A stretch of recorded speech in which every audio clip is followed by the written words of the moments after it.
रूपी वृक्ष को जो मूल सहित जड़ से लेकर टहनी या पत्तों तक बता देगा, तत्व से जानता है। स माने वह है वेदवित, वह संत वेद, वह वेद के तात्पर्य को जानने वाला, अर्थात वह तत्वदर्शी संत है।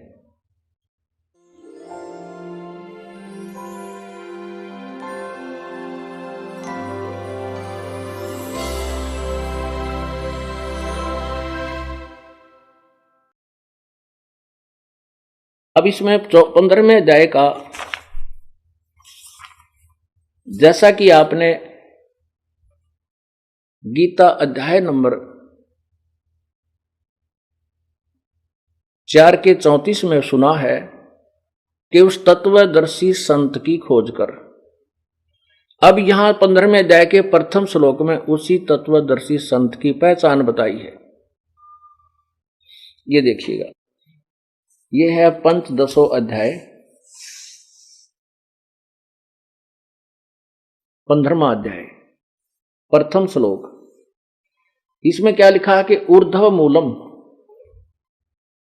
ये है ऊर्ध्व मूलम अधः शाखम। ऊर्ध्व माने ऊपर को, अधः माने नीचे को, शाखम ऊपर तो जड़, उधर ऊर्ध्व माने ऊपर को, मूल माने जड़, और अर्धः शाखम नीचे को शाखा। अश्वत्थम प्राहु अवयम छंदासी यस्य प्रणानी ये तम वेद स वेदवित, सह वेदवित। अब देखो इन्होंने क्या अनुवाद किया है कि ऊर्ध्व मूलम का अर्थ तो ठीक कर दिया कि आदि पुरुष परमेश्वर रूप मूल वाले। ये देखिएगा, ऊपर को जड़ वाला,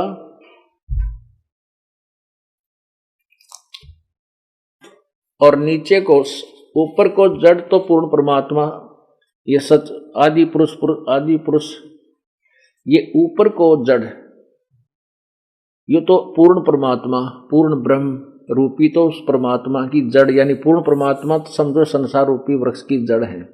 यही गीता जी अध्याय नंबर 1 से 15वां अध्याय का 1 से 4 और 1617 का ये आज से आपको समझाया जाता है। तो और ऊपर को अधः शाखम, अधः ये नीचे को तीनों गुण रूपी रजगुण ब्रह्मा सतगुण विष्णु रूपी शाखा है। अब यहां देखो, इसने केवल यही इतना ही संकेत दिया है गीता ज्ञानदाता ने। गीता ज्ञानदाता ने केवल इतना ही, गीता ज्ञानदाता ने इतना संकेत दिया है कि ऊपर को तो उस परमात्मा की जो ये उल्टा लटका हुआ संसार रूपी वृक्ष है, और इसके ऊपर को जड़ रूप तो पूर्ण परमात्मा है, आदि पूर्ण परमेश्वर, और नीचे को शाखा है। आगे तीनों शाखा का वर्णन किया है। ये देखिए, ये है दूसरे में कहा है उस संसार रूपी वृक्ष की तीनों गुण रूपी, जल से बड़ी हुई नहीं है, तीनों गुण रूपी विषय प्रवाला, यानी विषय विकारों वाली, विषय भोग रूप कोपलों वाली, इसने अपनी तरफ से देव मनुष्य तर्रक आदि, ये तो शाखा ऊपर विषय विकार विषम वाली रजगुण ब्रह्मा सदगुण विष्णु तमगुण शिवजी वाली, ये सारूपी शाखा है। और नीचे अधः माने नीचे, ये भी देखो अधः का अर्थ नीचे लिखा है, ऊर्ध्व माने ऊपर को फैली हुई है, क्योंकि पृथ्वी लोक पर यह ज्ञान बोला जा रहा है। ऊपर स्वर्ग है और नीचे पाताल, इन तीन लोकों में ही इन रजगुण ब्रह्मा सदगुण विष्णु तमगुण शिवजी की ही ये पहुंच है। यहां तक ये तीनों गुण रूपी शाखा अपना काम कर रही है। यहां देखिए, अब गीता ज्ञान दाता ने केवल इतना कहा है कि ऊपर को जड़ वाला तो पूर्ण, ऊपर को जड़ वाला और नीचे को तीनों गुण रूपी शाखा वाला, ये उल्टा लटका संसार रूपी वृक्ष। और जो मैं तुझे ज्ञान दे रहा हूं इसमें मैं परिपूर्ण ज्ञान नहीं दे पाऊंगा, क्योंकि मुझे इसके आदि और अंत का कोई ज्ञान नहीं। और जो संत इस पूरे तत्व, पूरे उल्टे लटके संसार रूपी वृक्ष को जड़ से लेकर टहनी क्या, इसका तना कौन है, डार कौन है, शाखा क्या है, ये जो बता देगा स वेदवित, वो तत्वदर्शी संत है। अब ये देखिए, ये पंचदशो अध्याय 15वां अध्याय प्रथम मंत्र, ऊर्ध्व मूलम अधः। इन्होंने यहां क्या किया है, अधः माने ब्रह्मा का मुख कर दिया, नहीं, अधः शाखम का लिखना था नीचे को शाखा वाला, क्योंकि ये स्वयं ही दूसरे अध्याय में दूसरे श्लोक में अधः माने नीचे अर्थ किया है। तो हम इसको यहाँ ठीक करके चलेंगे, क्योंकि ये तो विचलित है, अनुवाद करता है, इनको ज्ञान था ही नहीं। अब यहाँ अधः माने नीचे को, बस सीधा सुलझ जाता है। ऊर्ध्व मूलम ऊपर को मूल वाला, ऊपर को जड़ वाला और नीचे को शाखा वाला। ये उल्टा लटका हुआ संसार रूपी पीपल का वृक्ष अविनाशी कहते हैं, वेद जिसके पत्ते कहे। वैसे संदासी का अर्थ होता है टुकड़े, छोटे छोटे टुकड़े हों, नारे नारे उनके पार्ट्स को बताया, पार्ट्स ऑफ बॉडी बता दे, पत्ते हैं। और उस संसार रूपी वृक्ष को जो मूल सहित जड़ से लेकर टहन या पत्तों तक बता देगा, तत्व से जानता है। स माने वह है वेदवित, वह संत वेद, वह वेद के तात्पर्य को जानने वाला, अर्थात वह तत्वदर्शी संत है। या फिर देखिए संस्कार देखिए, ऊर्ध्व मूलम अधः शाखम अश्वत्थम प्राहु एवं, ऊपर को जड़ वाला नीचे को शाखा वाला, ये अविनाशी पीपल रूपी वृक्ष समझो, अविनाशी वृक्ष है। और छंदासी यस्य प्रणानी येतम वेद स वेदवित, जो इसके पत्तों सहित सभी छंदासी माने सभी पार्ट्स ऑफ बॉडी को, सभी टुकड़ों को बता देगा। तय यह माने जो तम वेद जानता है, जो इस टुकड़ों सहित जानता है। वेद माने जानना भी होता है, ज्ञान होता है। यह तम वेद स वेदवित, वो तत्वदर्शी संत है, वह वेद के तात्पर्य को जानने वाला। फिर पढ़िए, इन्होंने लिखा कि ऊर्ध्व मूलम आदि पुरुष परमेश्वर मूल वाले, यानी गीता ज्ञान दाता किसी और आदि पुरुष की तरफ संकेत करा जो पूर्ण परमात्मा है, उसकी तरफ कह रहा है। वो तो जड़ है उस अविनाश, इस संसार रूपी वृक्ष की। और नीचे को अर्ध मूलम, नीचे अध शाखम, नीचे को शाखा है। इन्होंने किया है ब्रह्मा रूप मुख वाले नहीं, यहां इसका अर्थ होना नीचे को शाखा वाला। अश्वत्थम मान पीपल का वृक्ष, एवं अविनाशी कहते हैं वेद जिसके पत्ते कहे गए हैं। और इस संसार रूप वृक्ष को जो व्यक्ति, जो संत मूल सहित जड़ सहित जानता है, तत्व से जानता है, वह वेद के तात्पर्य को जानने वाला, अर्थात वो तत्वदर्शी संत है। यह पहचान होगी। तो परमात्मा सतपुरुष पूर्ण ब्रह्म कबीर परमेश्वर आए थे, उन्होंने बताया था आज से 600 वर्ष पहले अपने सबसम वेद में, 5वें वेद में, जिसमें सभी ज्ञान है, वेदों वाला ज्ञान भी है, चारों वेदों वाला, इससे आगे का भी है। अक्षर पुरुष एक पेड़ है, निरंवा की डार, ये तीनों देवा शाखा है भाई, पातरोप संसार। ये देखिएगा, परमात्मा, हम इसको वृक्ष बोलते हैं जो ऐसा।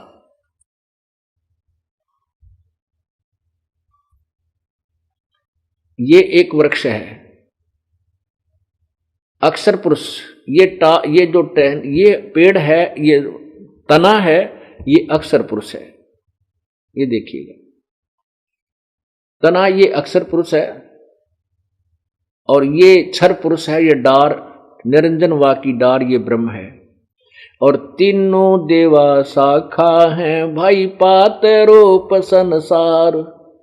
ये रजगुण ब्रह्मा, सतगुण विष्णु, तमगुण शिवजी रूपी शाखा हैं, और हम यहां पात रूपी संसार हैं। एक ब्रह्म के ऐसे ऐसे ना जाने कितने काल ये अलग है, ब्रह्म है। इस ब्रह्म जैसे एक वृक्ष का ना जाने कितने मोटी डार होती है, आगे उनकी शाखा होती है। एक समझाने के फॉर एग्जाम्पल लिया है इसको कि मोटी डार निकलती, इसको ब्रह्म जानो। ये जड़ से अलग जो बाहर दिखाई देता है उसको तना जानो। ये तो अक्षर पुरुष यानी परब्रह्म, और ये क्षर पुरुष है, ये ब्रह्म, और तीनों देवा रजगुण ब्रह्मा, सदगुण विष्णु, तमगुण शिव जी, ये शाखा, और हम पात रूप संसार। ये उस परमात्मा ने खुद बता रखा है, और इस दास को परमेश्वर ने अपना अनमोल खजाना ये तत्व ज्ञान का दिया है। तो अब ये दास वही तत्वदर्शी संत उस परमात्मा ने बना दिया, और इस तत्वदर्शी संत से ही सब ज्ञान होगा। उसी के आदेश से दास उपदेश देता है, और उन्हीं के आदेश से सब क्रिया ये चल रही है। अब इसमें आपने सुना, अब देखना दूसरा श्लोक इसी 15वें अध्याय का। उस संसार वृक्ष की तीनों गुण, रजगुण ब्रह्मा, सतगुण विष्णु, तमगुण शिव जी। ये जल से बड़ी हुई नहीं है, ये देखिए विषय पर वाला, यानी ये तीनों गुण रूपी विषय विकारों की, क्योंकि इनमें विषय विकार अधिक होते हैं इनके लोक में, ये शाखा है। शाखा मनुष्य, देव और तरक नहीं, ये रजगुण ब्रह्मा, सदगुण विष्णु, तमगुण शिवजी रूपी 3 शाखाएं। नीचे और ऊपर, सर्वत्र नहीं है, ऊर्ध्व ऊपर, नीचे और ऊपर, क्योंकि ये पृथ्वी लोक पर ज्ञान बोला जा रहा है। आप देखिएगा, आपने अभी एक ब्रह्मांड का चित्र देखा, ये देखो, ये पृथ्वी लोक है इस ब्रह्मांड में, और एक ये तीनों की अलग राजधानी, यहां बैठकर ये इन तीनों लोकों के प्राणियों को कंट्रोल कर, ये स्वर्ग लोक है, ये पृथ्वी लोक है और ये पाताल लोक है। इन तीनों लोकों के इनमें प्राणी हैं, इनके कंट्रोलर ये ब्रह्मा विष्णु महेश हैं। तो यहां ज्ञान बोला जा रहा है ऊपर स्वर्ग में और नीचे यहां पाताल में। ये ऊपर नीचे फैली हुई, सर्वत्र नहीं हो सकता इसका अर्थ, और ना ही मूल संस्कृत में सर्वत्र है। ये देखिएगा, इसमें नहीं लिखा है सर्वत्र नहीं, नीचे और ऊपर, ऊर्ध्व अधः च और ऊर्ध्व, ऊपर नीचे और ऊपर फैली हुई है। मनुष्य लोक में कर्मों के अनुसार बांधने वाली ये मूलानी मुख्य कारण है। अहम, अहमता, ममता और वासना रूप जड़ हैं। इनका कहने का भाव ये है कि ये ब्रह्मा विष्णु महेश ही हमें यहाँ फंसाए रखते हैं। ये तीनों गुण, रजगुण ब्रह्मा, सदगुण विष्णु, तमगुण शिव जी, हमें यहाँ इस मनुष्य लोक में, इस मृत लोक में फंसाए रखने के मुख्य कारण है। मूलानी ये जड़ है, इसकी जड़ है, ये हमें उलझाए रखते हैं। इन यहाँ जन्म मृत्यु के जड़ है ये, और भी कर्म अनुबंधनी, यानी कर्मों के अनुसार बांधने वाली मुख्य जड़ें हैं। और भी नीचे और अधः और ऊपर सभी लोकों में नहीं व्यापत हो रही हैं, ऊपर नीचे व्यापत हो रही है, बस इतना इन्होंने कहा। ऊपर और सभी लोकों में व्याप्त नहीं, अधः नीचे, ऊर्ध्व इसने अपनी तरफ से लेके, नीचे ऊपर ये व्याप्त है, नीचे नीचे, यानी ब्रह्मलोक से अलग। ब्रह्मलोक में ये काल का अपना फिर व्यवस्था है। अब तीसरे में क्या प्रमाण दिया है कि देखो, तीसरे में स्पष्ट किया है कि इस संसार वर्ष का स्वरूप जैसा कहा है वैसा यहां विचार काल में, अर्थात तेरे मेरे गीता ज्ञान के डिस्कशन में जो मैं गीता ज्ञान दे रहा हूं नहीं है। मैं नहीं बता पाऊंगा यह संसार वर्ष का स्वरूप जैसा कहा है ऊपर नीचे जो मैं बता रहा हूं, मैंने पूरा ज्ञान नहीं है, वह ऐसा यहां विचार काल में अर्थात गीता के ज्ञान में नहीं है। मैं नहीं दे सकता, क्योंकि नहीं पाया जाता, क्योंकि न तो इसका आदि है और न अंत है। यानी मैं नहीं जानता, मेरे लिए तो आदि अंत है नहीं, और जो जानता है उसको आदि, उसके सामने तो आदि भी है अंत भी है, क्योंकि इस तत्वदर्शी संत ही इसका बताएगा कि कहां से स्टार्ट हुआ और कहां इसका अंत होता है। और जो गीता ज्ञान बोल रहा है उसने बेराय को नहीं, वो ठीक कह रहा है कि मुझे इसका आदि और अंत का नहीं बेरा, कहां से शुरू हुआ और कैसे इसकी नाश होता। ये तीसरा 15वें अध्याय का तीसरा श्लोक आप पढ़ रहे हो। संसार वर्ष का स्वरूप जैसा कहा है वैसा यहां विचार काल में नहीं है। मैं जो गीता ज्ञान दे रहा हूं नहीं पाया जाता, मैं नहीं जानता, क्योंकि न इसका आदि है और न ही इसका अंत है, तथा न इसकी अच्छी प्रकार सतिथि है। मुझे इसका स्पष्ट ज्ञान नहीं है, इससे सिद्ध ये इसका कहने का भाव ये, इसलिए इससे सोविरुड मूलम, देखो ये अति दृढ़ मूल वाले, यानी उस अविनाशी, क्योंकि जो इस संसार रूपी वृक्ष की जड़ जो है, यानी ऊपर के लोक हैं, सतलोक, अलखलोक, अगमलोक, अनामी लोक, ये तो अविनाशी हैं, ये तो कभी नष्ट नहीं होते। वो जो अविनाशी जड़ है, वो मूल जो भगवान है, वो तो उसका लोक भी अविनाशी है उसको, और उसको आप कैसे समझोगे इसका आगे देखो। इसलिए इस सोविरुड मूलम, उस अविनाशी अति दृढ़ मूल वाले, अर्थात उस अविनाशी मूल रूपी जड़ रूपी भगवान, जिसका वो अविनाशी भगवान है, उसको कैसे समझोगे? संसार रूपी पीपल के वृक्ष को दृढ़, ये है दृढ़ेन असंख्य शस्त्रेन छित्वा, उस तत्व ज्ञान रूपी, उस तत्व ज्ञान रूपी शस्त्र से काट के, उस दृढ़ यानी बिल्कुल निसंशय, उसमें कोई संशय नहीं रहेगा, उस तत्व ज्ञान रूपी शस्त्र ने इसको छेद के काट के इसको सुलझा करके, उसके पश्चात अब चौथे में देखना कितना कमाल किया है। 15वें अध्याय के चौथे श्लोक में कहा है कि उसके पश्चात उस पदम परम पद रूप, उस परमेश्वर के, ये कहना चाहिए लिखना सच है, उस परमेश्वर के परम पद को भली भांति खोजना चाहिए, परम धाम को। इन्होंने लिखा कि उसके पश्चात उस परम पद रूप परमात्मा को भली भांति खोजना चाहिए, जिसमें गए हुए पुरुष फिर लौटकर संसार में नहीं आते, और जिस परमेश्वर से इस पुरातन संसार वृक्ष की प्रवृत्ति विस्तार को प्राप्त हुई है, अर्थात जिस परमात्मा ने इस पूरे ब्रह्मांडों की रचना की है, पूरे संसार की, उसी आदि पुरुष नारायण की मैं शरण हूं। गीता ज्ञान दाता कहता है मैं भी उसी की शरण हूं, उसके अधीन हूं और उसी की भक्ति करनी चाहिए। इस प्रकार दृढ़ निश्चय करके उस परमेश्वर का मनन और निधिध्यासन ही करना चाहिए।